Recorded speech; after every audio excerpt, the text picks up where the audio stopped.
So, for a long time, I viewed myself as a failure because I hadn't got that big starring role in a Spielberg movie yet, or I wasn't as skinny as Gigi Hadid, or I wasn't earning as much money as some of my friends. And it took me a long time to realize how little love and respect and value I was giving myself by identifying myself that low to be seeking validation from such fleeting and superficial things. And I needed to realize that just because my path is different to theirs doesn't make mine a failure.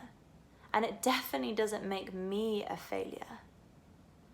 And here's the thing, failure isn't even real.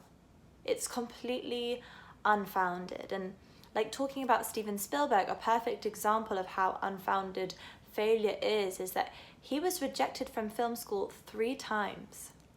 Imagine if he'd listened to that rejection and labeled himself as a failure and stopped pursuing his dream.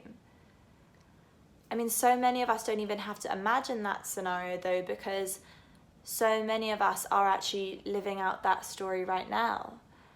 I mean, how many of us are so focused on having to do everything right that we don't even bother trying? And what does it even mean to do it right?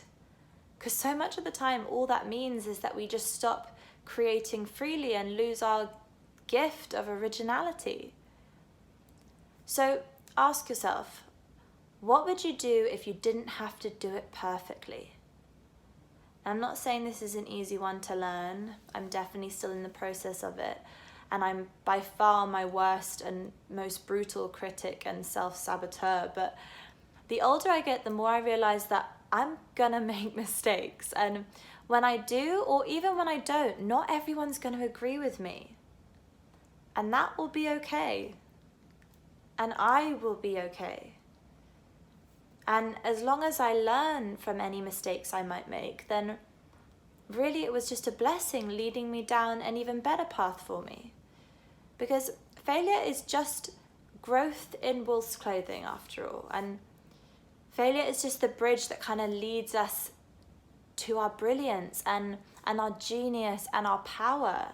But we have to embrace it. We have to embrace our failures and not be scared of them so that we can learn whatever is needed to be learned from the experience.